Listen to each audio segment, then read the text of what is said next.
اللہ کے سب تکریم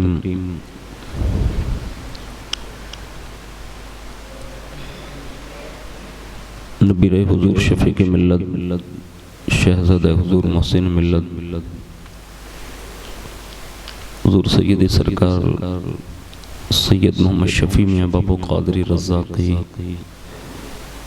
دامت برکاتہم القدسیہ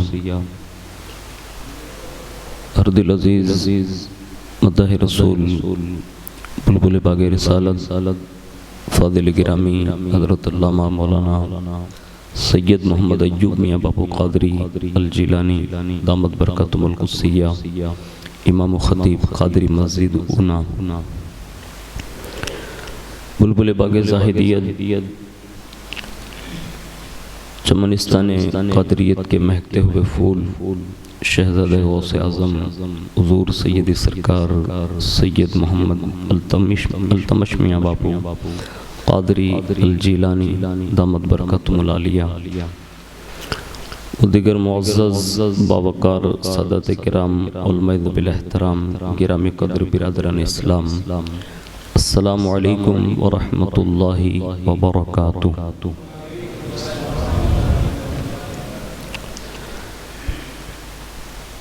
الحمدللہ رب العالمین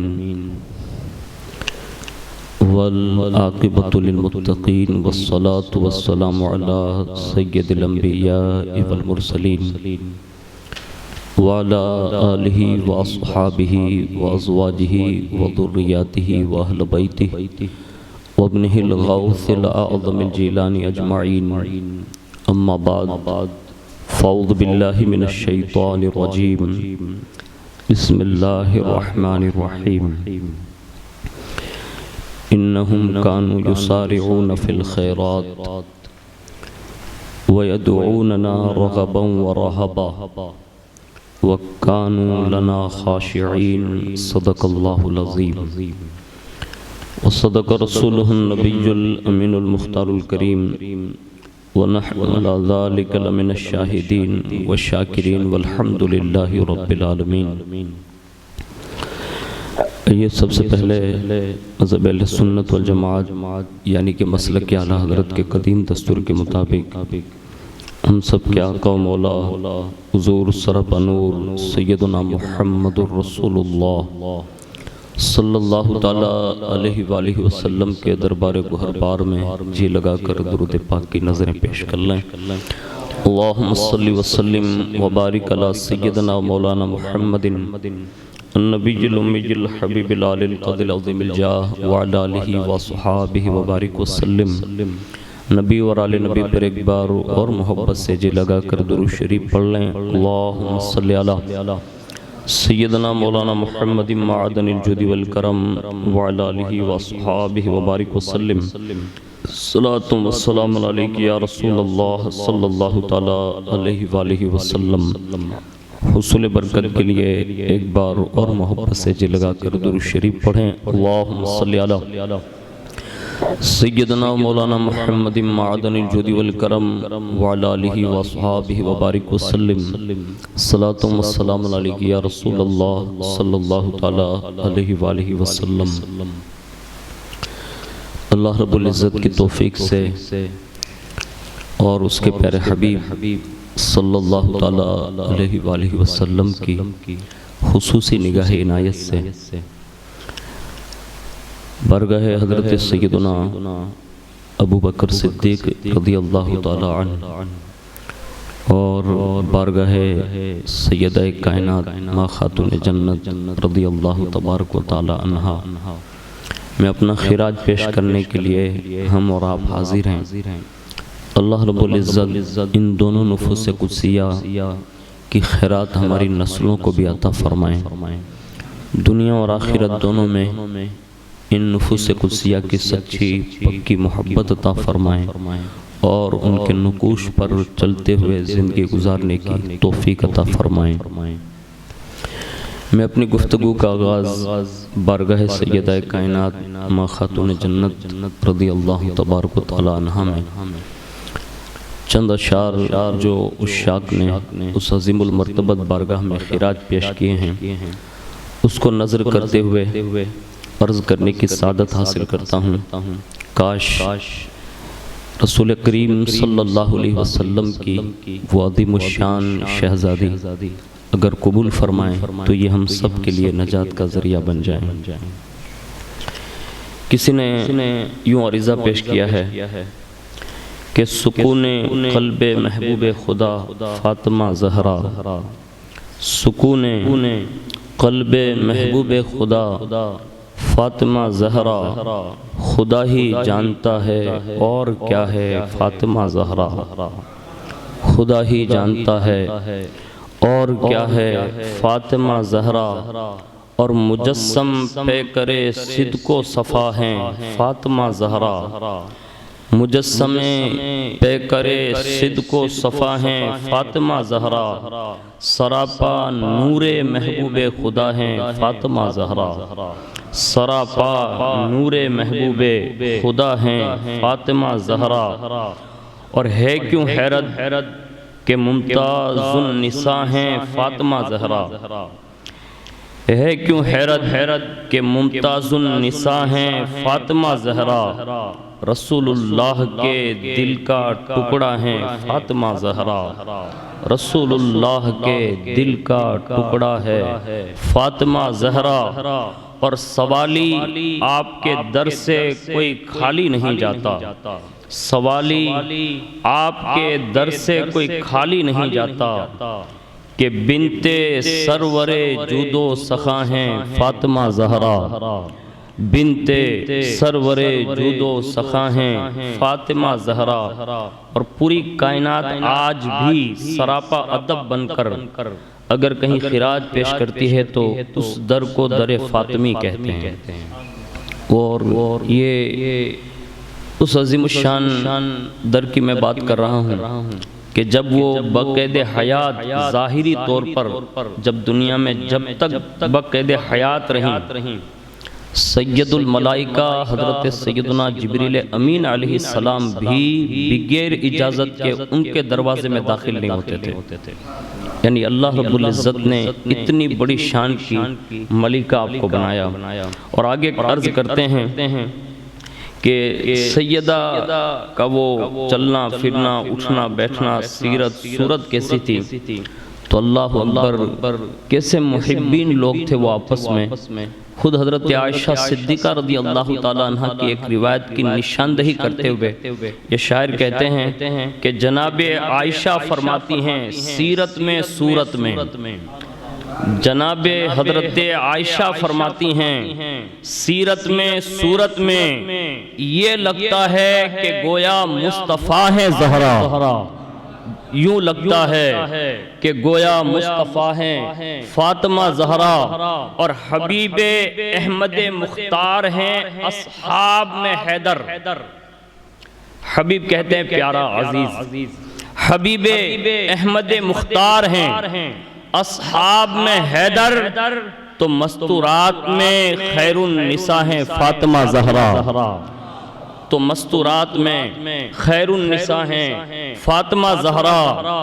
اور اس وقت جو پوری کائنات پر اگر کسی کے بچوں کا احسان ہے تو وہ سیدہ کائنات کے صاحبزادگان ہیں، اور اسی کی نشاندہی کرتے ہوئے آج جو یہ گلشن یہ گلزار کھلا ہوا ہے اس کو یوں محسوس کریں۔ وہ کہتے ہیں کہ زمین کربلا گلزار ہے ان کے ہی پھولوں سے، زمین کربلا گلزار ہیں انہی کے پھولوں سے، جدھر دیکھو ادھر جلوہ نما ہے فاطمہ زہرا، جدھر دیکھو ادھر جلوہ نما ہیں فاطمہ زہرا، اور ثنائے فاطمہ زہرا ہے لازم اہل ایمان پر، ثنائے فاطمہ زہرا ہے لازم اہل ایمان پر، رسول اللہ کو رب کی عطا ہے فاطمہ زہرا، رسول اللہ کو رب کی عطا ہیں فاطمہ زہرا۔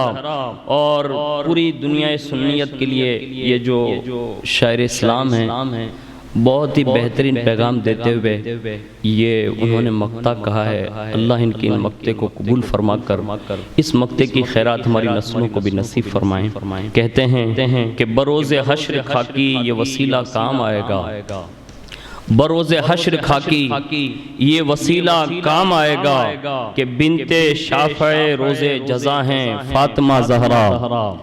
نعرہ تکبیر، نعرہ رسالت، حضور سیدی سید صاحب قبلہ۔ آئیے وقت تشریف لیں، ایک مرتبہ درود شریف پڑھ لیں۔ اللہم صلی علی سیدنا مولانا محمد معدن الجود والکرم وعلی آلہ وصحابہ وبارک وسلم۔ صلاۃ و سلام علیک یا رسول اللہ صلی اللہ تعالی علیہ وآلہ وسلم۔ بارگاہ حضرت سیدنا صدیق اکبر رضی اللہ تعالی عنہ میں کسی نے یوں عرض کیا ہے کہ حقیقت کی زبان صدیق اکبر، حقیقت کی زبان صدیق اکبر، صداقت کا بیان صدیق اکبر، صداقت کا بیان صدیق اکبر، اور وہ حق کا ترجمان صدیق اکبر، نبی کا رازداں صدیق اکبر۔ اور آگے کہتے ہیں کہ کبھی نہ ہاتھ سے چھوڑا مصطفیٰ کا، کبھی نہ ساتھ چھوڑا مصطفیٰ کا، جہاں آقا وہاں صدیق اکبر۔ نعرہ تکبیر، نعرہ رسالت، علماء اہل سنت، ماشاءاللہ سادات کرام اور علماء اعظام کا ایک بہترین قافلہ ہمارے سامنے موجود ہے۔ اللہ تعالیٰ شہزادگان رسول اور نائبین رسول کا سایہ ہم سب پر قائم اور دائم فرمائیں۔ ایک مرتبہ اور درود شریف پڑھ لیں۔ اللہم صلی علی سیدنا مولانا محمد معدن الجود والکرم وعلی آلہ وصحابہ وبارک وسلم۔ کہتے ہیں کہ کبھی نہ ساتھ چھوڑا مصطفیٰ کا، جہاں آقا وہاں صدیق اکبر، جہاں آقا وہاں صدیق اکبر۔ اور کہتے ہیں مہکتا پھول گلزار نبی کا، مہکتا پھول گلزار نبی کا، بہار بے خزاں صدیق اکبر، بہار بے خزاں صدیق اکبر۔ اور نبی کے نام پر سب کچھ فدا ہے، نبی کے نام پر سب کچھ فدا ہے، محبت کا نشان صدیق اکبر، محبت کا نشان صدیق اکبر۔ اور نبی نے عظمتیں وہ ان کو بخشیں، نبی نے عظمتیں وہ ان کو بخشیں، زمین پر آسمان صدیق اکبر، زمین پر آسمان صدیق اکبر۔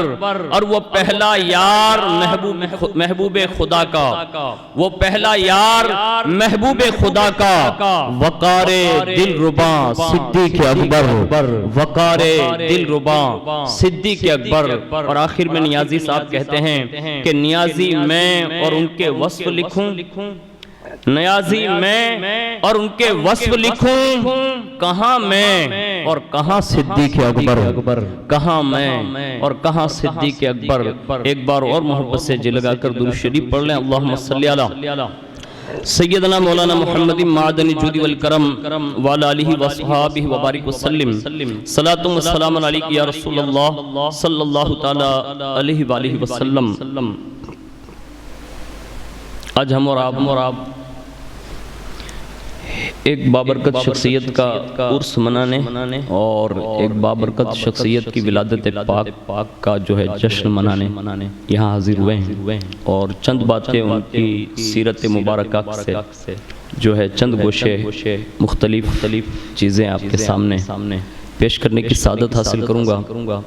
اللہ کرے اللہ رب العزت ہمیں نفوس قدسیہ کی کما حق سیرت سمجھنے اور اس پر عمل کرنے کی ہم سب کو توفیق نصیب فرمائیں۔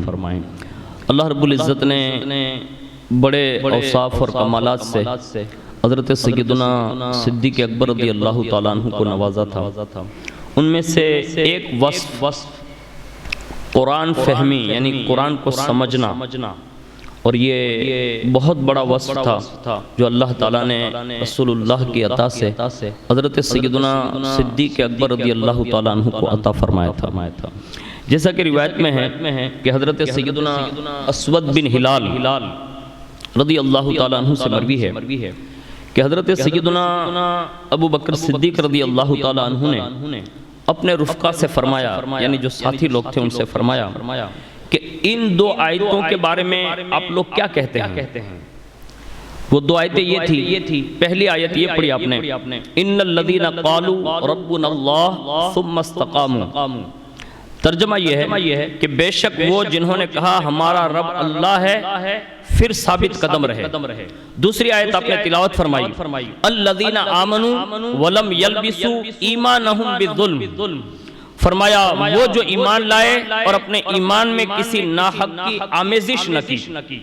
یہ دو آیتیں سیدنا صدیق اکبر نے اپنے رفقا کے سامنے پیش کی اور فرمایا ان کے بارے میں آپ لوگ کیا کہتے ہیں کہ ان سے کیا مراد ہے؟ اللہ اکبر۔ تمام رفقا نے جو ہے ایک بندے کو اپنا وہ بنایا اور اس کے بعد انہوں نے وہ بیان کیا۔ انہوں نے یوں کہا کہ پہلی آیت یعنی ربنا اللہ ثم استقاموا سے مراد یہ ہے کہ انہوں نے دوسرا دین اختیار نہیں کیا، یعنی ہمارا رب اللہ ہے اور پھر اس پر وہ ثابت قدم رہے، اس سے مراد یہ ہے۔ اس کے بعد دوسری آیت بیان کی اور کہا وَلَمْ يَلْبِسُوا إِيمَانَهُمْ بِالظُّلْمِ کا مطلب یہ ہے کہ انہوں نے اپنے ایمان میں گناہ کر کے ناحق کی آمیزش نہیں کی۔ یعنی ان دونوں آیتوں کا مفہوم صحابہ نے جو صدیق اکبر کے رفقا تھے انہوں نے یہ بیان فرمایا۔ اس کے بعد امیر المؤمنین حضرت سیدنا صدیق اکبر رضی اللہ تعالیٰ عنہ کی قرآن فہمی کا جو عالم ہے نا وہ یہ تھا، آپ نے فوراً ارشاد فرمایا تم نے آیتوں کا محمل درست نہیں سمجھا، یعنی یہ جس موقع اور مناسبت سے یہ آیتیں نازل ہوئی اس کو تم نے درست نہیں سمجھا اور درست اس کو بیان نہیں فرمایا۔ پھر اس کے بعد خود ارشاد فرماتے ہیں کہ اللہ کا فرمان ربنا اللہ ثم استقاموا، اس سے مراد یہ ہے کہ وہ اللہ عز و جل کے غیر کی طرف متوجہ ہی نہیں ہوئے، یعنی رب کہنے کا مطلب یہ ہے۔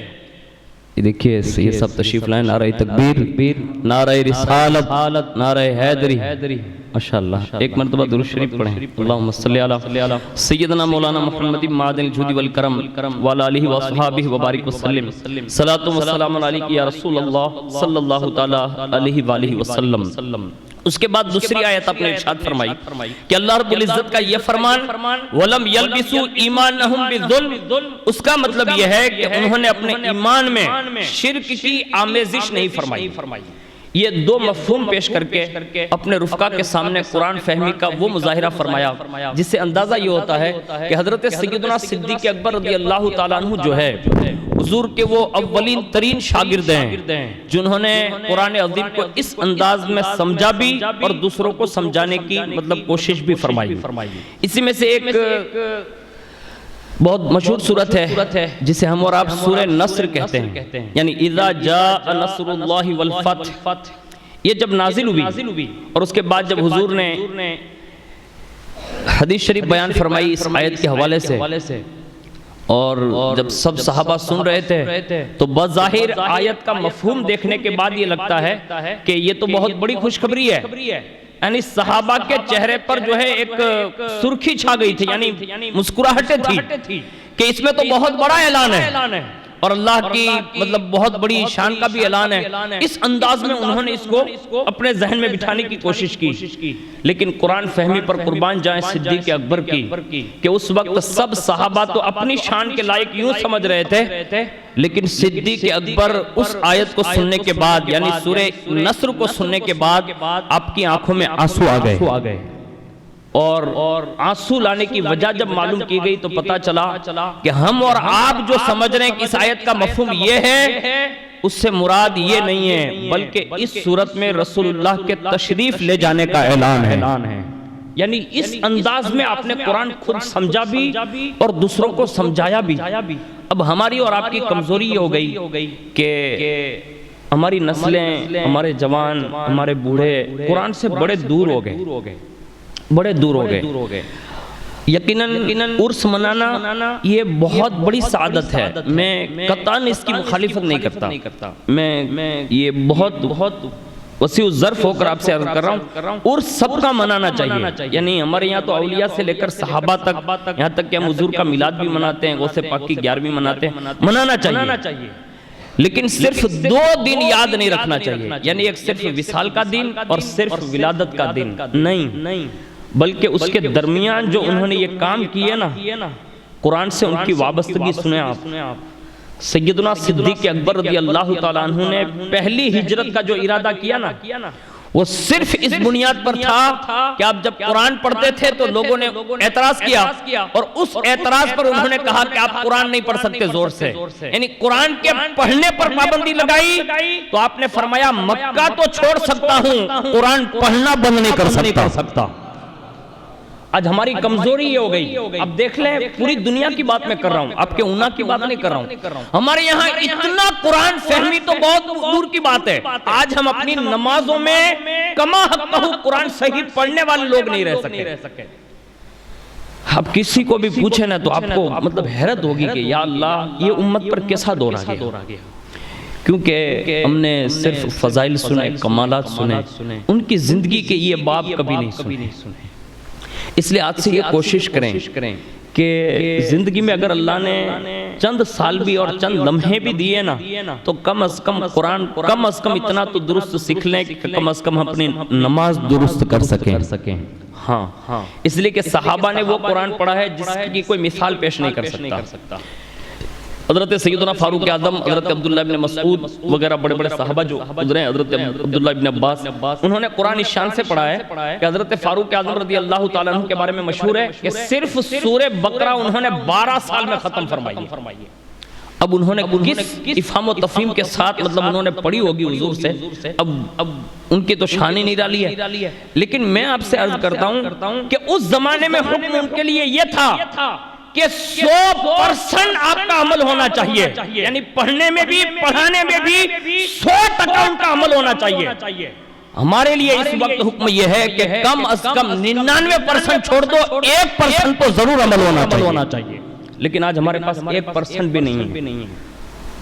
یہاں تک کہ اگر میں اپنے مطلب معزز لوگوں کی اگر تحقیق پیش کروں تو ان کے یہ جملے ہیں کہ ہمارے یہاں 99% امت محمدیہ کی کیفیت یہ ہے کہ وہ کما حقہ درست مخارج کے ساتھ قرآن بھی نہیں پڑھ سکتی ہے، اور اس کا زندہ مطلب سب دیکھ سکتے ہیں، مشاہدہ ہی ہے۔ انہوں نے قرآن کے لیے مار کھائی ہے، انہوں نے قرآن کے لیے شہر چھوڑا ہے، انہوں نے قرآن صحیح پڑھنے کے لیے انہوں نے مال قربان کیا ہے، انہوں نے قرآن کے تحفظ کے لیے باقاعدہ اتنی جتن کی کہ صدیق اکبر کے اوصاف میں سب سے بڑا وصف ایک یہ بھی ہے کہ یقیناً جامع القرآن کا لقب عثمان غنی سے منسوب ضرور ہے، لیکن اولین ترین قرآن کو ایک جگہ اکٹھا کرنے کا کوئی کام کیا ہے تو وہ صدیق اکبر نے کیا ہے، اور اس کا نام مصحف بھی صدیق اکبر نے رکھا ہے۔ آج ہمارے یہاں پڑھانے والوں کی کمی ہو گئی، اب سمجھ رہے میری بات، اور ہے تو اس کی لوگ قدر نہیں کرتے۔ ہاں، لیکن ہمارے لیے مواقع ہے کہ الحمدللہ اللہ کا شکر ادا کرتے ہیں کہ اللہ رب العزت نے اونا کی سرزمین پر حضور محسن ملت دامت برکاتہم القدسیہ جیسی شخصیت پیدا فرمائی کہ انہوں نے اپنے جیتے جی اپنے دادا اپنے آبا و اجداد کے مشن کو زندہ کرتے ہوئے انہوں نے اونا کی سرزمین پر دارالعلوم شمس تبریز جیسا بہترین ادارہ عطا فرمایا۔ دوسرے نمبر پر ہماری خواتین بچیوں کے لیے ایک بہترین ادارہ جو درس نظامی تک پڑھاتا ہے، اس میں کم و بیش 200 کے قریب بچیاں دینی تعلیم حاصل کر رہی ہیں۔ اس کے سوا الحمدللہ مختلف جگہوں پر انہوں نے ادارے قائم کیے، اور اونا کے لیے اس جمعہ میں انہوں نے بہت بڑا اعلان کروایا ہے، اور یہ ان کی مہربانیاں ہیں، ان کا احسان ہے۔ کم و بیش 7 کے قریب مدرسے اونا میں شروع ہونے جا رہے ہیں، اور وہ ہم سب جوانوں کے لیے ہونے جا رہے ہیں، اور اس میں یہ جو آپ علماء دیکھ رہے ہیں یہ یہاں بیٹھے ہوئے یہ انشاءاللہ پڑھائیں گے۔ اب سب سے عرض ہے کہ آپ تھوڑا پڑھنے کی طرف بڑھیے، اس لیے کہ اگر علم ہوگا نا تو ہی اسلام زندہ رہے گا، اس کو یاد رکھ لیں آپ۔ ہاں، اس لیے کہ حضور کی حدیث ہے کہ اسلام کی حیات ہی یہ علم ہے، اگر یہ علم نہ رہے گا، علماء نہ رہیں گے، اٹھا لیے جائیں گے، یہ خود بخود ختم ہو جائے گا۔ اس لیے آپ نے سنا ہوگا قرب قیامت کے زمانے میں جتنے ابدال، اقطاب، غوث، کتب، اولیاء ہوں گے نا وہ حرم کی طرف چلے جائیں گے، کیونکہ دین سمیٹ کر پورا ادھر چلا جائے گا۔ یعنی اس کا مطلب یہ ہوگا علماء اٹھا لیے جائیں گے اور پھر کوئی پڑھنے والا نہیں ہوگا۔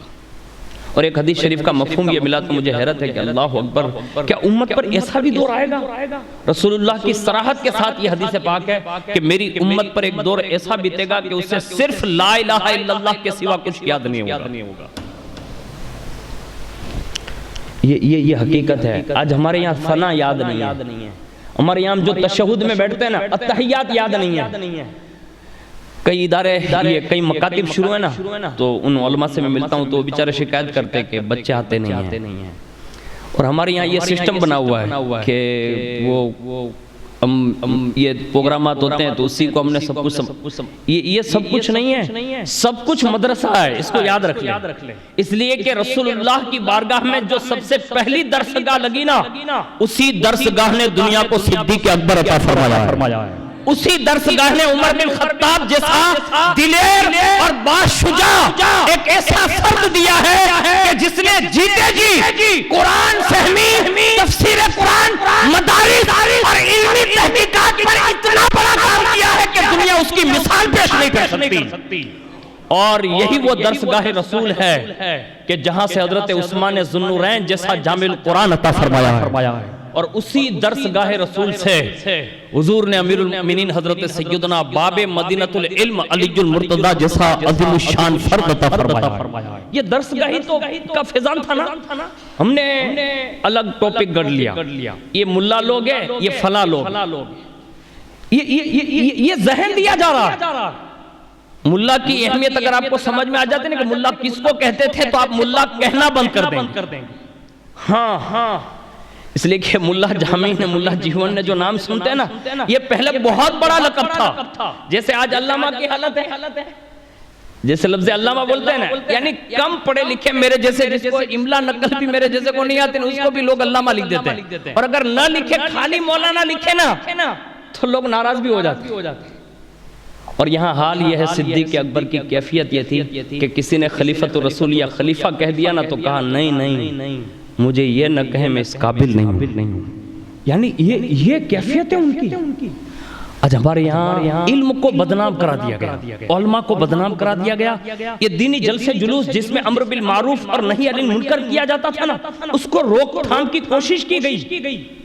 رسول اللہ کی ایک حدیث پاک کا مفہوم ہے کہ میری امت پر ایک دور ایسا گزرے گا کہ لوگ نیکی کا حکم دینا بند کر دیں گے اور برائی سے روکنا بند کر دیں گے۔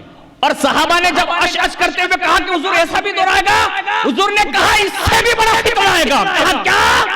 کہا جو اچھائی کا حکم دیتا ہوگا اس سے منع کر دیا جائے گا اور باقاعدہ برائی کا حکم دینے کے لیے کہا جائے گا۔ آج ایسا ہو رہا ہے؟ یعنی آج امام صاحب اگر سچی بات بتا دینا تو متولی خود نہیں روکتا کہ آپ یہ بیان نہیں کریں گے، بیان کرتا بھائی۔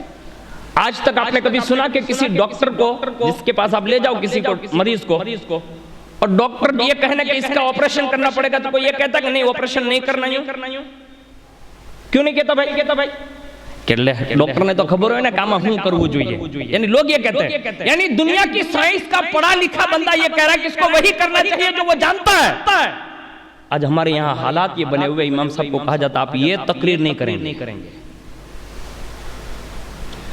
میں یہ سوچ میں ہوں، حیرت میں ہوں کہ اللہ اکبر، یہ کیوں روکا جا رہا ہے؟ یعنی اچھائی کا حکم دینے کا مطلب آپ کیا سمجھتے ہیں؟ لوگوں کو اللہ کی طرف بلانا، رسول اللہ کی طرف بلانا، اور صدیق اکبر نے پہلی مار ہی اسی کام کے لیے کھائی ہے۔ یہی وہ کام تھا جس کی اجازت حضور سے مانگی، اور کم و بیش 38 یا 29 لوگ تھے تو کہا حضور اجازت دے میں آپ کی تعریف کروں اور اللہ کی تعریف کروں۔ حضور نے فرمایا ابو بکر ہماری کمی بہت ہے، یعنی ہم کم لوگ ہیں، لیکن اصرار بڑھانا تو حضور نے اجازت دی، یعنی اچھائی کا حکم کے لیے محل پہ فرمائی۔ ٹھیک ہے صدیق اکبر کہو نا، اللہ اس کے رسول کی طرف بلاؤ، اور جب بلانے کی بات کی نا تو اللہ اکبر لوگوں نے پتھر برسائے، جوتے برتائے اور اتنا زخمی کر دیا کہ لوگ کہتے ہیں کہ جہاں بھی آپ کے جسم پر ہاتھ لگایا جاتا تھا نا، یعنی پورے بدن میں، تو وہاں سے بال نکل آتا تھا ایسے ہی، یعنی اتنے زخم ہو چکے تھے۔ اور ایک روایت کے مطابق یہ ناک جو ہے نا، یہ اونچی ہوتی تھوڑی، لیکن آپ کا چہرہ کسی نے جوتے کسی نے مارے تھے، اتنا مطلب سوج گیا تھا کہ یہ ناک جو ہے نا وہ دکھتی نہیں تھی اور بے ہوش ہو گئے۔ آج ہمیں اچھائی کے حکم دینے پر کوئی مارتا تو نہیں ہے نا یار، آج ہماری کمزوریاں یہ ہو گئی کہ ہم نے شان صدیقیت تو سنی لیکن مقصد صدیقیت سے ہم بیزار ہو گئے، یعنی ان کا اصل مقصد ہم نے بھلا دیا۔ کوشش کرنا صدیق اکبر کی بارگاہ میں جانا ہے نا تو یہ جواب ہمیں اور آپ کو سب کو دینا ہے، اور جب علم ہوگا نا تو پھر صدیق اکبر کی شان سنو۔ اللہ اکبر، حضور نے کتنا بڑا کرم فرمایا ان پر، کتنا بڑا کرم فرمایا۔ ایک جگہ پر حضور فرماتے ہیں کہ مجھ پر اور دین اسلام پر جس نے بھی مال خرچ کیا، کوئی بھی احسان کیا، اچھا سلوک کیا، میں نے سب کے بدلے یہی دے دیے، لیکن ابو بکر نے وہ احسان کیا ہے جس کا بدلہ اللہ قیامت میں عطا فرمائے گا۔ اور دوسری جگہ ارشاد فرمایا میری امت پر ابو بکر کا شکریہ ادا کرنا واجب ہے، یعنی اتنا بڑا کام کیا کہ حضور نے یہ نشاندہی فرمائی صدیق اکبر کے لیے۔ اور ایک جگہ پر کچھ معاملات ہوئے تھے اور کسی سے حضرت صدیق اکبر کی بول چال ہو گئی، اور جب بول چال ہو گئی نا تو صدیق اکبر کی یہ شان تھی کہ وہ سامنے جوابی پیش نہیں کرتے تھے، کبھی جواب نہیں دیتے تھے۔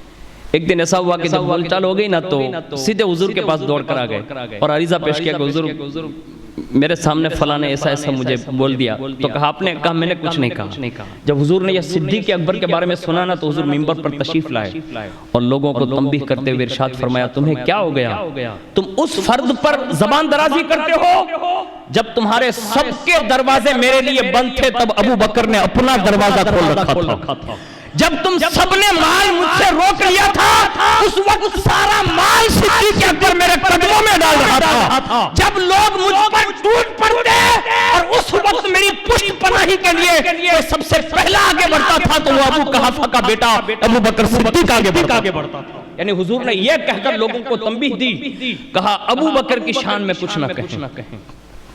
آج ہماری اور آپ کی محبت کا تقاضا یہ ہونا چاہیے، یقیناً ہم صدیق اکبر کو مانتے ضرور ہے، ہمارا اس میں کوئی شک نہیں ہے، لیکن ایک ماننے کا طرز یہ بھی ہے کہ انہوں نے جو کر کے دکھایا نا کم از کم ان کے نقش قدم پر ضرور چلنا چاہیے۔ انہوں نے تقوی اختیار کیا، گناہوں سے بچے، ہمیں بچنا چاہیے۔ انہوں نے نمازیں پڑھی، ہمیں نماز پڑھنا چاہیے۔ انہوں نے قرآن پڑھایا، ہمیں بھی پڑھنا اور پڑھانا چاہیے۔ اس طرح سے اگر ہم نے اور اپنے زندگی گزارنے کی کوشش کی نا تو ہمارا نام عشق کے اس درجے میں کہیں نام لسٹ میں آ جائے تو، ورنہ ہم اور آپ جو سمجھ رہے ہیں عشق کا مفہوم قطعاً یہ عشق کا مفہوم ہے ہی نہیں۔ عاشق تو اسے کہتے ہیں، حضرت عائشہ صدیقہ فرماتے ہیں کہ رب جب رات میں سب سے آخر میں حضور سے مل کے صدیق اکبر آتے ہیں نا تو کبھی ادھر پہلو پر کبھی ادھر پہلو پر، رات میں سے تڑپتے مچھلی کی طرح، اور صبح سب سے پہلے حضور کے دروازے پر جا کر سب سے پہلے لیٹ جاتے اور حضور کا جیسے در انور کھلتا نا تو صدیق اکبر وہی پڑے موجود ہوتے۔ یعنی اس کو عشق کہتے ہیں جو راتوں کی نیندیں حرام کر دیتا ہے عشق، اور عشق بہت مشکل ہے۔ ہم اور آپ جو سمجھ رہے ہیں، میرے کو تو یہ پڑھنے کے بعد یوں ہوا کہ آپڑو تو داخلو کیا کھاتو ہے تو اللہ بہتر جانے نکر آوستو چھید نہیں۔ حضرت موسیٰ علیہ السلام نے ایک بار عرض کیا کہ اللہ تیرے خاص بندے سے مجھے ملنا ہے، خاص بندے سے، وہ بھی موسیٰ علیہ السلام پوچھ رہے ہیں۔ تو فرمایا موسیٰ تجھ سے بہتر میرا خاص بندہ کون ہوگا، یعنی تو جو مجھ سے ڈائریکٹ باتیں کرتا ہے کوہ طور پر آ کر، تجھ سے بڑا بہتر میرا عاشق کون ہوگا؟ کہا نہیں تیرا خاص بندے سے ملنا، حالانکہ پیغمبر ہے، رسول ہے، صاحب کتاب ہے، صاحب شریعت ہے، لیکن اللہ فرماتا ہے کہ تجھ سے بہتر کون ہوگا؟ تو کہا نہیں مولا تیرا کوئی خاص ہے، اس سے ملا دے۔ اب جب بار بار اصرار کیا نا تو فرمایا موسیٰ ملنا ہے؟ کہاں؟ کہا فلاں پہاڑ دیکھا ہے؟ کہا وہاں چلے جاؤ۔ کون کہہ رہا ہے؟ اللہ فرما رہا، کہا وہاں چلے جاؤ۔ اب جیسے پہاڑ پر چڑھے نا تو کیا دیکھا ایک آدمی اس کا پورا جسم سڑا ہوا ہے، سڑا ہوا سمجھتے ہیں نا، ابلے پڑ گئے، گوشت میں مطلب لوتھڑے نکل رہے ہیں۔ اور موسیٰ علیہ السلام خود بیان کرتے کہ جب میں اس کے قریب گیا نا تو ابھی قریب تو کیا اتنا جاتا کہ اتنی بدبو آ رہی تھی نا کہ مطلب ملا بھی نہیں، بات بھی نہیں کی، اتنا جلدی واپس پلٹ گیا، اتنی بدبو آ رہی تھی۔ ملنے گئے تھے کس سے؟ اللہ کے خاص بندے سے، اور یہاں حال یہ تھا جیسے قدم پیچھے ہٹائے نا تو وہ وہی پڑا کہتا ہے موسیٰ طلب تو بڑی کرتے تھے ملنے کی، اور اتنا جلدی واپس ہو گئے نفرت کے ساتھ، بدبو بھی برداشت نہ کر سکے۔ جب یہ سنا تو کہا اس کو میرے آنے کا پتہ بھی چل گیا۔ پھر واپس پلٹے اور واپس پلٹے قریب گئے وہ تو سنگ تو لیے تھے کہ یہ آ رہی ہے، لیکن اب جب اس نے پکار کر کہا نا اتنی محبت اور طلب سے آئے تھے اور اتنی جلدی نفرت سے بھاگ رہے ہو، تو تعجب ہوا. کہا جس کی نشاندہی اللہ نے کی ہے یہی ہوگا. وہ قریب گئے اور جیسے قریب گئے نا تو کہا آپ اللہ کے خاص ہے؟ تو کہا کیا لگتا ہے؟ تو کہا میں نے تو اسی کی طلب کی تھی. تو کہا ہاں اللہ. اس وقت موسیٰ علیہ السلام نے ارشاد فرمایا، کہا آپ کو کوئی طلب نہیں ہے، یعنی یہ حالت ہے، آبلے پڑ گئے، بدبو آ رہی ہے اور یہ پوزیشن ہے، آپ کو کوئی اللہ سے آرزو نہیں ہے، طلب نہیں ہے؟ کہا 2 طلب تھی. کتنی طلب تھی؟ صرف 2. ایک تو ابھی پوری ہو گئی. کون کہتا ہے؟ آج ہمارے یہاں تو ہم اور آپ جو سمجھ رہے ہیں وہ سسٹم وہاں نہیں چلتا، وہاں تو کچھ ہو رہی ہے. تو کہا ایک تو پوری ہو گئی. کہا کیا؟ کہا ایک آرزو کی تھی کہ اللہ جیتے جی موسیٰ سے ملاقات کرا دے. یہ ہے خاص لوگ. આપણે તો મારા ઘરે ગયાલથી પર્યાવરણ ગણિત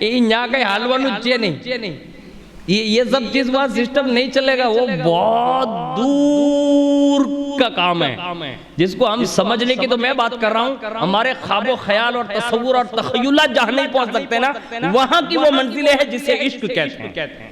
تو کہا پہلی تو مراد پوری ہو گئی، ایک آرزو تھی اس میں سے ایک تو پوری ہو گئی. کہا کیا؟ کہ آپ سے ملنا. تو موسیٰ علیہ السلام مسکرا دیے. کہا عجیب و غریب اللہ کا خاص بندہ ہے، آرزو بھی کی تو میری کی. اس سے پتہ یہ چلا موسیٰ کے دل میں بھی جو آرزو ملاقات کی پیدا ہوئی نا وہ بھی رب کی قدرت نے ان کی وجہ سے پیدا فرمائی. کہا تمنا جو اس حالت میں بھی آرزو رکھتا ہے نا کہ موسیٰ مل جائے، اتنی تکلیف کے باوجود دوسری کوئی خواہش نہیں ہے، اس لیے یہ کیفیت ہے جا تیری ملاقات موسیٰ سے کرا دیتا ہوں. اور اسی دن موسیٰ کے دل میں یہ خیال پیدا ہوا کہ کسی سے ملنا ہے. ملاقات کروا دی. کہا دوسری بول. اس نے دوسری سنائی. غور سے سننا، یہ جو صدیق اکبر نے حضرت سیدہ کائنات، یہ کتنے بڑے لوگ تھے. اگر جس دن سمجھ میں دنیا کو آ گیا نا اس دن سمجھ لو انقلاب بپا ہو جائے گا. ہاں، صدیق اکبر کو سمجھنا، سیدہ کائنات کو سمجھنا اور ان کے عشق کے وہ جو ہم اور آپ الفاظ سنتے ہیں نا، یہ نہیں ہے، وہ صرف خدا جانتا ہے کہ یہ کون لوگ ہیں. بس حضور جانتے ہیں اللہ کی عطا سے کہ یہ کتنے بڑے لوگ تھے. ہاں، ورنہ ہماری اور آپ کی پوزیشن نہیں ہے. دوسری تمنا پوچھی. کہا دوسری کوئی طلب ہے؟ کہا ایک چھوٹی سی ہے. کہا بول. کہا ٹھنڈا پانی لا دو. بس. کیا مانگا؟ ٹھنڈا ہے نا. یعنی آج نو لکھی ہوئے نا کہ ٹھنڈو پانی پیو رہا ہم آوشے. بڑا مشکل وقت ہے ہمارے یہاں. یہ حالات بنے ہوئے ہیں جہاں موج آئے، مستی آئے، جہاں بہترین کھانا ملے وہاں لوگ پہنچ جاتے ہیں. میں اپنے دیہات کے قریب کی ایک بات بتاؤں. ایک جگہ پر کسی منڈے کو بٹھا دیا گیا وہاں، اور وہ منڈا جہاں بیٹھا ہے نا وہ روزانہ ہزاروں لوگ گندی اور گاٹھیاں کھاتے ہیں. ہمارے گاؤں کے قریب میں ایک چھوٹا سا گاؤں ہے، وہاں ایک مورتی بٹھا دی گئی ہے اور وہاں پہ لوگ روز کھانا کھاتے ہیں. ہمارا دن کھانے سے نہیں بھوکے رہنے سے پھیلا ہے. ہاں، ہمارے یہاں تو ہم جتنا پیٹ بھر کے کھاتے ہیں لوگ بس کام تھی. نہیں، جو بھوکے رہے نا انہوں نے دن میں انقلاب پیدا کر دیا ہے. اور اس کی مثال خود صدیق اکبر ہے، خود سیدہ کائنات ہے. آج ہمارے یہاں یہ پوزیشن ہے، کھانے سے دل نہیں پھیلا. انہوں نے بھوکے برداشت کی ہے، انہوں نے بہت بڑا تقویٰ اور پرہیزگاری کی منزلیں طے کی ہے. دوسری تمنا انہوں نے یہ کی ٹھنڈا پانی پلا دے. موسیٰ علیہ السلام نے فرمایا اتنی بڑی آرزو، یعنی ایک چھوٹی سی آرزو کا ٹھنڈا پانی، بس ایک دوسری یہی خواہش ہے. فوراً موسیٰ علیہ السلام فرماتے ہیں میں پہاڑ سے نیچے اترا اور جلدی سے پانی لے کے اوپر پہنچا. لیکن جب میں وہاں پہنچانا اس سے پہلے ایک درندے نے اس سے پھاڑ چیر کر رکھ دیا. یعنی وہ ایک جانور جو تھا نا اس نے اس کو چیر کے رکھ دیا، مار دیا. موسیٰ علیہ السلام نے دیکھا کہ یہ کیا ہوا، یعنی یہ اس کو جانور نے چیر دیا. بیچارہ ٹھنڈا پانی منگایا تھا اور یہ آرزو تو پوری نہیں ہوئی. یعنی موسیٰ علیہ السلام جیسی شخصیت کو حیرت ہوئی، فوراً اس پہاڑ سے نکلے، کوہ طور پر پہنچے. مولا تیری ایک خاص بندے کے معاملات مجھے سمجھ میں نہیں آئے، دو آرزو صرف دنیا میں اس نے تجھ سے کی، ایک تو میری ملاقات تے نے کروا دی، کہاں، اور دوسری ٹھنڈا پانی۔ اس سے پہلے جانور نے اسے مار دیا، اور ان لوگوں کی یہ کیفیت۔ کہا موسیٰ ملاقات کرتے وقت سنا نہیں؟ کہا مولا سنا۔ کہا اسے تم نے پوچھا نہیں کہ یہ حالت ہے؟ تو کہا ہاں مولا پوچھا تھا اس سے میں نے۔ کہا یہ حالت تبدیل کرنے کے لیے کچھ کرتا نہیں؟ تو کہا اس میں اگر یار خوش ہے تو میں بھی خوش ہوں، یعنی یہ اس نے تیری رضا کی بات کی تھی۔ تو کہا وہ رضا پر راضی تھا نا؟ کہا ہاں۔ کہا مجھ سے محبت کا دعوے دار تھا نا؟ کہا ہاں۔ کہا اس نے مجھ سے بھی جو دو آرزو کی نا وہ یہ کی۔ کہا کیا؟ کہا اس نے مجھ سے ملنے کی آرزو نہیں کی، مانگا مجھ سے ہی تھا، آرزو مجھ سے ہی تھی، لیکن اس نے غیر کی طلب کی، یعنی موسیٰ وہ تجھ سے ملنے کا خواہاں تھا، مجھ سے ملنے کا خواہش مند نہیں تھا، یعنی میرے عشق کا دعویٰ تھا، پھر بھی وہ تجھ سے ملنے کی بات کرتا ہے۔ اور دوسرا جملہ کہا موسیٰ پانی بھی مانگا تو تجھ سے مانگا، مجھ سے نہیں مانگا۔ اس کی سزا میں میں نے درندہ بھیجا، اسے چیر کر پھاڑ دیا۔ اگر وہ مجھ سے پانی مانگتا نا تو میں پہاڑ میں سے سمندر بہا دیتا۔ یہ عشق الہی کی غیرت ہے، اس کو کہتے ہیں اللہ سے محبت کرنا۔ ہمارے یہاں تو بس تھوڑا بہت دیکھ لیا نا تو ہم یہ سمجھتے ہیں کہ اس سے بڑا عاشق کوئی نہیں ہے۔ جھوٹ ہے، یہ فریب ہے لوگوں کے ساتھ۔ ہمارے یہاں بڑے بڑے اسم اعظم سیکھنے والے، خود سیدہ کائنات کو دیکھ لیں، ان سے بڑی تربیت رسول اللہ نے کن کی ہوگی؟ ان سے بڑھ کر کسی کی تربیت کی ہوگی؟ کسی کی نہیں۔ لیکن زہد کا عالم یہ ہے، تقوی، پرہیزگاری اور تاریک سی دنیا ہونے میں آپ کی زندگی کی مثال نہیں ملتی۔ کیوں چھوڑ دیا تھا انہوں نے یہ سب؟ یارو وہ صرف اس لیے چھوڑ دیا تھا کہ ان کا دل عشق الہی کی آگ میں جل رہا تھا، انہیں صرف رب کی ملاقات کا شوق تھا اور کچھ نہیں۔ جب ان کی ولادت ہوتی ہے نا تو حضرت خدیجہ فرماتی ہیں کہ مجھے یہ تشویش ہوئی کہ عرب کی عورتیں تو دائیاں تو آئے گی نہیں، اب میری بیٹی کی ولادت کا وقت قریب ہے، اب کیا ہوگا؟ اتنے میں اللہ نے جنت سے حوریں گھر میں بھیج دی۔ یہ کون آ رہی ہیں؟ یعنی دنیا میں وہ شہزادی تشریف لا رہی ہیں کہ جس کی ولادت سے پہلے جنت حوریں جنت چھوڑ کر حضرت خدیجہ کی خدمت میں حاضر ہیں، اور 4 مستورات تشریف لائیں جنہوں نے اپنا تعارف کرایا اور کہا مبارک ہو خدیجہ، آج کائنات کی وہ عبقری خاتون آ رہی ہے کہ جس کے بارے میں یہ پیشن گوئیاں ہیں کہ جنت میں بھی نہیں پوری کائنات میں تمام عورتوں کی سردار اگر کوئی ہوگی تو وہ تمہاری بیٹی فاطمہ ہوگی۔ اور کتنا اپنا خیال کیا ہوگا انہوں نے۔ اللہ اکبر، کبھی کبھی سنتے ہیں اعلیٰ حضرت کے اشعار اور کچھ بزرگوں کے واقعات سنتے ہیں سیدہ کائنات کے تعلق سے، تو مطلب ایک الگ تعجب خیز لگتا ہے، کیا ایسا بھی دور مطلب کوئی گزار سکتا ہے؟ کسی کے بس میں نہیں، لیکن جس سے رسول اللہ پروان چڑھائے نا تو پھر یہ منزلیں پار کروا دیتے ہیں۔ یہ سیدہ کائنات کی ولادت کا مقصد تھا کہ آپ کی آمد سے پہلے وہ عورتیں جو پہلے دنیا سے جا چکی وہ بھی جنت سے آئیں اور حوران بہشت بھی آئیں، اور آپ کی ولادت با سعادت ہوئی، اور اللہ اکبر حضور نے ان کا نام فاطمہ رکھا، یعنی رسول اللہ صلی اللہ علیہ وسلم نے آپ کا نام فاطمہ رکھا۔ فاطمہ کیوں رکھا؟ حضور نے 2 جگہ پر اس کی وضاحت فرمائی ہے۔ پہلی وجہ یہ بیان فرمائی رسول اللہ نے کہ میں نے اپنی بیٹی فاطمہ کا نام فاطمہ صرف اس لیے رکھا کہ انہوں نے اپنی پاکیزگی، طہارت اور اپنی حیا کا اتنا پاس اور لحاظ کیا کہ ان کی پاکیزگی، ان کی طہارت اور ان کے تقوی اور ان کی حیا کی وجہ سے اللہ نے ان کی ساری ذریت پر یعنی اہل بیت پر جہنم کی آگ کو حرام فرما دیا۔ ایک روایت یہ ہے، اور دوسری جگہ پر ارشاد فرمایا کہ اللہ تعالیٰ نے میری بیٹی فاطمہ کی وجہ سے ان کے تمام چاہنے والوں پر جہنم کی آگ کو حرام فرما دیا، یعنی جن کے نام رکھنے کی وجوہات یہ بیان کی جا رہی ہے۔ آج ہمارے یہاں بڑا مشکل ہے، ان کی تو مثال کوئی پیش کر ہی نہیں سکتا، لیکن ایک بات عرض کر رہا ہوں، کم از کم ہمیں اور آپ کو یہ چاہیے کہ ان کی یہ باتیں سننے کے بعد ہمیں ان کے نقش قدم پر چلنے کی کوشش کرنی چاہیے۔ یہ کوئی کر نہیں سکتا اتنا جتنا انہوں نے کیا، لیکن انہوں نے یہ راستے بتا دیے کہ اتنی مشکلات میں ہم نے اتنے بڑے بڑے کام کیے، اب آپ کے لیے تو بڑی آسانیاں ہیں، آج ہمارے یہاں الحمدللہ ہر پروگرام میں جہاں کہیں بھی جاتے ہیں باقاعدہ لنگر ہوتا ہے، یعنی کھلایا جاتا ہے باقاعدہ، اور بڑے ذوق سے لوگ کھلاتے ہیں، دلچسپی سے بھی کھلاتے ہیں، کھلانا چاہیے۔ لیکن ایک بات عرض کر رہا ہوں کہ سیدہ کائنات کا بچپنا یہ بیان کیا جاتا ہے کہ شعبہ ابی طالب میں 3 سال تک جو حضور وہاں رہے نا، جہاں پورا مکہ بائیکاٹ کر کے کھڑا تھا، اس وقت سیدہ کائنات نے بھی 3 سال تک بھوک برداشت فرمائی ہے۔ یہ سیدہ کائنات کی ابتدا ہے۔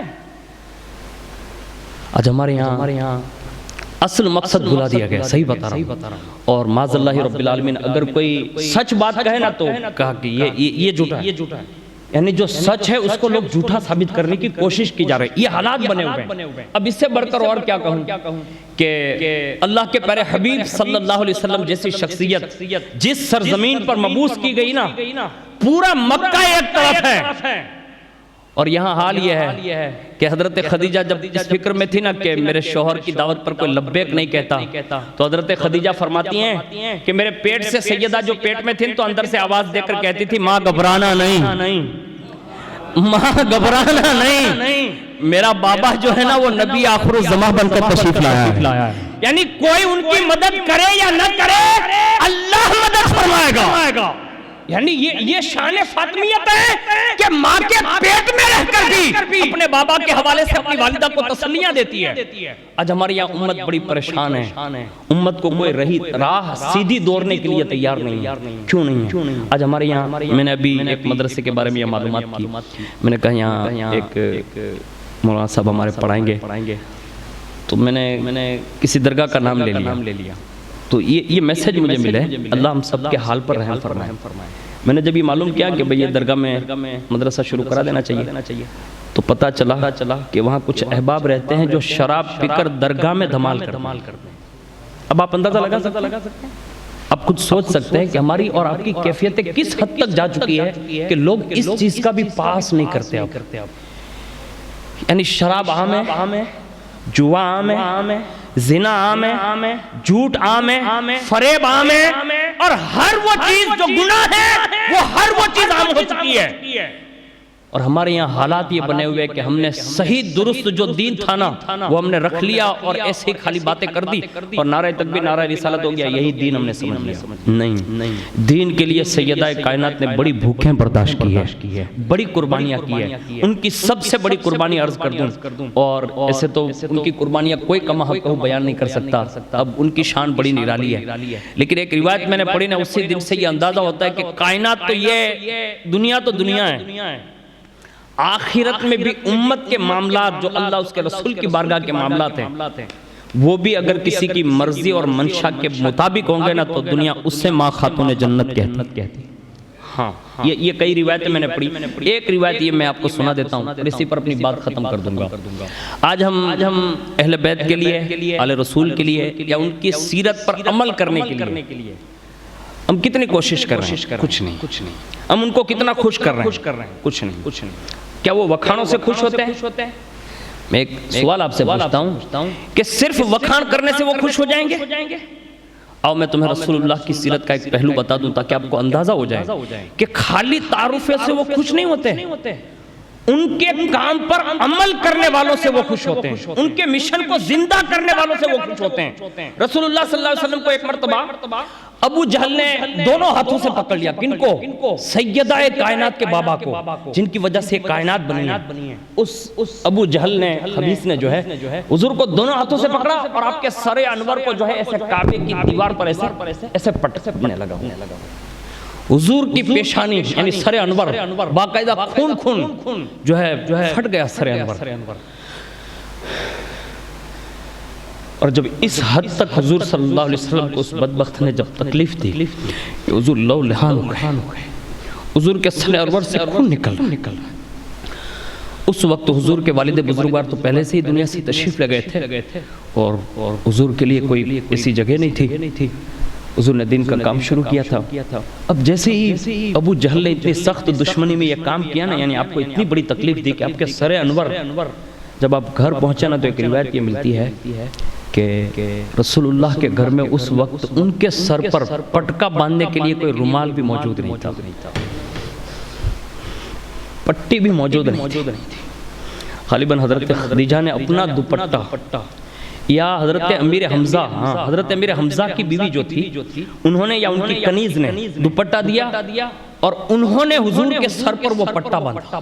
یعنی حضور کے پاس تو اس وقت بظاہر کچھ موجود نہیں تھا، اور جب حضور کے سر انور کو وہ پٹے سے باندھ دیا گیا، اب حضور کی کیفیت سنو یارو. اس وقت رسول اللہ جو ہے کونے میں بیٹھ کر اسے گھٹنے کھڑے کر کے ایسے ہاتھ پر ہاتھ، گھٹنوں پر ہاتھ، اور ایسے سر انور رکھ کر ایسے بیٹھ گئے، اور حضور کی آنکھوں سے آنسو جاری ہے. حضرت امیر حمزہ کی بیوی نے دیکھا، ان کی کنیز نے دیکھا. اب عورتیں ہوتی ہیں، ان کو تو مطلب کیا ہو، تو انہوں نے کچھ کہا نہیں. پوچھا، خبرحال پوچھی تو پتہ چلا کہ ابو جہل نے مارا ہے. اتنے میں حضرت امیر حمزہ رضی اللہ تعالیٰ عنہ جو ابھی تک اسلام نہیں لائے تھے، شکار کے لیے گئے ہوئے تھے، اور اس زمانے میں عرب کا ایک فخریہ وصف تھا شکار کرنا. اور وہ جب شکار کر کے لاتے نا تو آگے رکھ کر لاتے تھے اور بڑی شان سے وہ آتے تھے. تو حضرت امیر حمزہ رضی اللہ تعالیٰ عنہ جو بڑی شان سے تشریف لائے اور آتے ہیں انہوں نے اپنی کنیز اور بیوی کے سامنے ایسے وہ شکار جو لائے تھے نا وہ ایسے پھینکا، یعنی فخریہ طور پر. اس وقت بیوی دروازے پر جو کھڑی تھی نا اس نے کہا، حمزہ یہ بہادری نہیں ہے، یہ بہادری نہیں ہے. کہا کیوں؟ میں نے اتنا بڑا شکار میں مار کے لایا ہوں اور یہ بہادری نہیں ہے. کہا یہ بہادری نہیں ہے، تمہارے بھائی عبداللہ کے در یتیم کو ابو جہل اتنا مارے کہ ان کا سر بھی زخمی کر دے اور آپ اپنے آپ کو بہادر کہتے ہیں. یعنی غیرت دلائی. جب غیرت دلائی نا تو حضرت امیر حمزہ اسی جگہ سے واپس ہوئے. کہا کہاں ہے میرا بھتیجا؟ کہا یہیں کونے میں. جیسے حضور کے پاس گئے، دیکھا حضور کو، اور حضور کو دیکھ کر واپس ہوئے، اور واپس ہو کر ابو جہل کی تلاش میں گئے، اور وہ حرم میں ہی مل گیا. حضرت امیر حمزہ نے اس کو مطلب پکڑا، اور جیسے اس نے مطلب حضور کو کیا تھا ایسے اس کو پٹکا، خوب پٹکا، یہاں تک کہ اس کو لولہان کر دیا، یعنی بدلہ لیا. صرف حضور کی خوشی کے لیے واپس آئے، اور واپس آ کر کہا بھتیجے خوش ہو جاؤ، میں نے ابو جہل کو ایسا ہی مارا جیسا تم کو اس نے مارا ہے. اس وقت حضور نے اپنا سن انور ایسے اونچا کر کے حضرت امیر حمزہ کو دیکھ کر فرمایا، چچا میں اس بات پر خوش نہیں ہوں کہ آپ نے ابو جہل کو مارا ہے. حالانکہ ان کی غیرت تھی، انہوں نے کام صحیح کیا تھا، لیکن حضور نے یہ کہا میری خوشی اس میں نہیں ہے. کہا تو؟ کہا محمد کی خوشی یہ ہے کہ کلمہ پڑھیں آپ مسلمان ہو جائیں. کلمہ پڑھ کر میرے دین میں آ جائیں نا تو محمد عربی خوش ہے. بس یہ جملہ حضرت امیر حمزہ کے دل میں کیا لگانا، وہی کہا بھتیجے اگر تو اسی میں خوش ہے، آج سے حمزہ بھی کلمہ پڑھتا ہے اور تیرے دامن سے وابستہ ہو جاتا ہے. یعنی رسول اللہ کی خوشی اس میں ہے کہ تمہاری تقریر سے، بیان سے، نصیحت سے، وعظ سے، تمہاری سنت سے، صحبت سے اگر ایک بھی امتی سدھر گیا تو یہی رسول اللہ اور حضرت فاطمہ کی خوشی کا سبب بن جائے گا. یہی سب سے بڑی خوشی ہے. ہم نے کس کو خوشی سمجھ لی ہمارے اور آپ کے ذہن سے باہر ہے. کبھی یہ تصور نہ کریں، اس لیے کہ حضرت صدیق اکبر کے اقوال اگر میں آپ کو سنا دوں نا تو آپ کچھ اور ہی سمجھنے لگیں گے. لوگ کبھی نا امیدی کی طرف بھی جاتے ہیں، اس لیے سناتا نہیں. لیکن سنو سیدہ کائنات کی ایک بڑی قربانی اور جو ان کی سخاوت ہے وہ میں نے روایت پڑھی نا تب سے حقیقت آپ جانیں، اس کو دل پہ لیں. ہمارے پاس کوئی عمل کی ایسی پونجی ہے کہ ہمیں سکرات میں بچا سکے؟ نہیں ہے. کوئی پونجی ایسی ہمارے پاس نہیں سکرات کی تکلیف سے بچا سکے، قبر کے اندھیرے سے کوئی بچا سکے نہیں، عالم برزخ میں جو عذابات ہوتے ہیں اس سے بچا سکے، پل صراط پر سے گزرنے سے بچا سکے، یعنی گزرنا تو یہی لیکن وہاں سلامتی کے ساتھ گزار سکے، ایسی کوئی پونجی؟ کوئی پونجی. حساب کتاب کے معاملات درست ہو جائیں، ایسی کوئی پونجی نہیں. ہمارے پاس ایسی کوئی پونجی ہے جہاں ہمیں آب کوثر کے جام پلائے جائیں؟ ہمارے پاس تو کوئی ایسا عمل نہیں ہے. لیکن ہاں رسول اللہ نے فرمایا جو علی، فاطمہ، حسن و حسین اور ان کی ذریت سے پیار کرے گا اللہ ان تمام مقامات پر اس کے لیے آسانیاں پیدا فرما. یہ ساری وہ منزلیں ہیں جہاں کسی کی نہیں چلتی، وہاں سیدہ کی محبت کام کرتی ہے. لیکن سنو سیدہ کائنات کی سب سے بڑی قربانی یہ ہے کہ کہ جب شہزادوں کی شہادت مشہور ہوئی نا، اب ظاہر سی بات ہے کہ حضور کا ظاہری زمانہ کم و بیش دونوں صاحبزادگان کو اگر آپ دیکھ لیں تو کم و بیش 6 سال یا 6.5 سال یا 7 کے اندر اگر یہ روایتوں کو تطبیق دے دی جائے تو 7 سال کے اندر میں دونوں شہزادے حضور کا یہ زمانہ پاتے ہیں، بچپن سے لے کر اتنا، اور اس کے بعد 6 مہینہ صرف سیدہ کا زمانہ، اور اس کے بعد ایک طویل زمانہ صدیق اکبر، فاروق اعظم، عثمان غنی، مولا کائنات، اس طرح دونوں شہزادوں نے ایک بڑا زمانہ پایا۔ لیکن یہاں رک کر میں عرض کرتا ہوں 7 سال اگر حضور کے تسلیم کر لیے جائیں اور 6 مہینے سیدہ کائنات کے، اور صرف حضرت امام حسن اور حضرت امام حسین رضی اللہ تعالیٰ عنہما کے ہم واقعات سنتے ہیں نا زیادہ تر، اس لیے ہمیں یہ ذہن میں ہے، حالانکہ اس وقت سیدہ کائنات کی ایک صاحبزادی جسے دنیا زینب کبریٰ کہتی ہے وہ بھی شہزادوں کے ساتھ ہوتی تھی۔ ہاں، یعنی ان کا وہ بچپنا جو تھا نا، جیسے حضرت امام حسن کی یہ بات ہے کہ سجدے میں آ جاتے ہیں یا رکوع کے وقت آ جاتے ہیں یا قیام کے وقت آ جاتے ہیں، ایسے وہ صرف تنہا یہ روایتیں الگ الگ بیان کی گئی جو موقع محل میں جس صحابی نے دیکھا وہ واقعہ بیان کیا ہے۔ اسی طرح کئی صحابہ نے تینوں کے واقعات بیان کیے ہیں جس میں سیدہ کی لخت جگر بھی ساتھ ہوتی تھی، یعنی سیدہ کائنات کی صاحبزادی حضرت سیدہ زینب کبریٰ، یہ تینوں شخصیتوں نے حضور کا یہ زمانہ پایا، اور حضور نے ان تینوں پر ایسا کرم فرمایا کہ ہم اس کا تصور نہیں باندھ سکتے۔ لیکن سنیں، جب شہادت کے معاملات مشہور ہو گئے، اب ظاہر سی بات ہے 7 سال میں حضور نے وقت ولادت سے یہ اعلان کر دیا تھا، اور سب کو یہ بات عام تھی، لوگوں کی زبان پر تھی۔ ایک دن سیدہ کائنات نے ایک بار پوچھ لیا کہ حضور کیا میرے شہزادوں کی شہادت یہ تقدیر الہی کے مطابق فیصلہ ہو چکا ہے؟ یہ سوال سیدہ کائنات نے ایک بار عریضے پر پیش کیا۔ حضور نے فرمایا ہاں بیٹی، یہ فیصلہ مقدر میں لکھا جا چکا ہے، یعنی تمہارے دونوں شہزادے شہید ہوں گے۔ تو کہا حضور یہ کن کا نعم البدل ہوں گے؟ تو فرمایا میری شہادت جو مقدر میں میرے تھی اللہ نے منتقل کر کے شہزادوں کے ذمہ عطا فرما دی ہے، یعنی اس کی تکمیل جو ہے شہزادوں پر ہوگی۔ حالانکہ حضور کی ظاہری زندگی میں یہ شروعات ہو چکی تھی دونوں شہادتوں کی، شہادت سری، شہادت جہری، اور جب یہ پورا مکمل فلسفہ شہادت کا سن لیا نا، اس کے بعد سیدہ نے کہا کہ حضور یہ فیصلہ اٹل ہے؟ کہا ہاں اٹل ہے۔ لیکن حضور نے پھر پلٹ کر فرمایا کہ شہزادی آپ نے آخر یہ کیوں پوچھا؟ کہ حضور اس کا راز جاننا چاہتی تھی کہ آخر اتنی بڑی شہادتوں سے میرے بیٹے کو کیوں فائز کیا جائے گا، اس لیے میں نے سوال کیا۔ کہا بیٹی وہ تو میں نے صرف ایک طرف کی بات بتائی ہے، یعنی یہ میرے مقدر کی تھی جو اللہ نے انتہا کے لیے یعنی تکمیل کے لیے دونوں شہزادے چنے۔ کہا ہاں۔ کہا اصل مقصد میں تجھے بتاتا ہوں، حضور نے فرمایا۔ کہا حضور بیان فرمایا۔ رسول اللہ نے فرمایا بیٹی میری امت بڑی گنہگار ہے،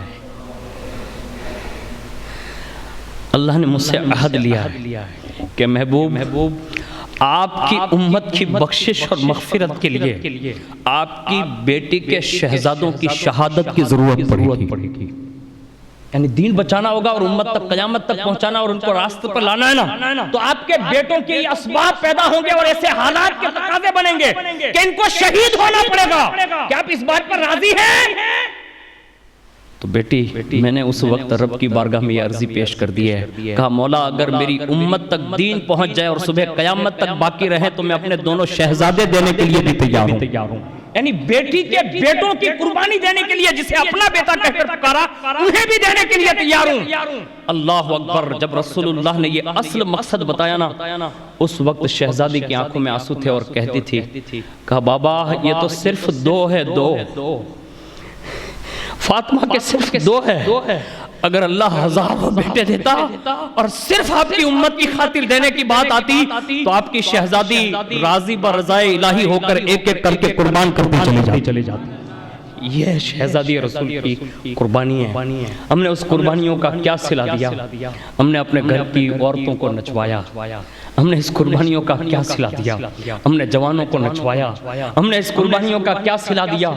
ہم جو ہے ایسے کام کر گزرے کہ اللہ کی پناہ قیامت کے دن سیدہ کی بارگاہ میں کون سا منہ لے کر جائیں گے ہم میں سے کوئی نہیں جانتا۔ کوشش کرنا، ان کا مقصد جو اصل ہے نا وہ ہمیں اور آپ کو بچانا ہے، ہماری اور آپ کی مغفرت ہے۔ ہے، ان کی ولادت ہوئی تب بھی یہ شان، اور جب وصال ہوا نا تو بھی مغفرت کی بات کی، اور دنیا سے تشریف لے گئی نا تو صرف ایک ہی فکر تھی کہ بس میرے بابا کی امت کی بخشش اور مغفرت ہو جائے۔ انہوں نے ہمارے لیے اتنی بڑی قربانیاں پیش کی ہے، اور تقریباً آپ کا وصال انور 33 سال یا ایک روایت کے مطابق 29 یا 27 سال کی عمر میں اب دنیا سے تشریف لے گئی، یعنی اینڈ جوانی میں اب تشریف لے گئی، اور اس کی وجہ بھی حضور کا عشق رسول تھا۔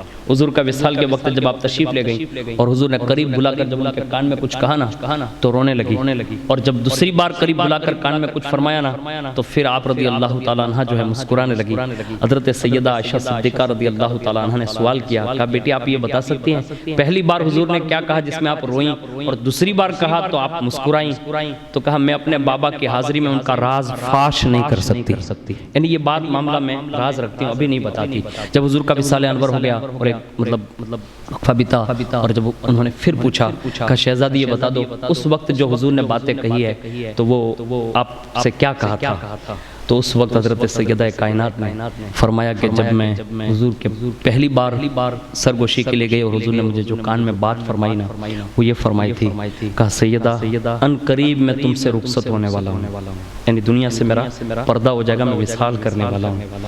بس حضور کے ہجر میں یعنی فراق میں، حضور کی جدائی میں اس وقت میں رونے لگی کہ بابا آپ مجھ سے جدا ہو جائیں گے۔ اللہ اکبر۔ اس کے بعد فرمایا جب دوبارہ مجھے بلایا نا مجھے روتا دیکھ کر، تو میں جب دوبارہ گئی نا تو میرے بابا نے مجھ سے کان میں یہ ارشاد فرمایا، کہا بیٹی گھبرانا نہیں، اہل بیت میں سے سب سے پہلے میری ملاقات تمہاری ہی ہوگی۔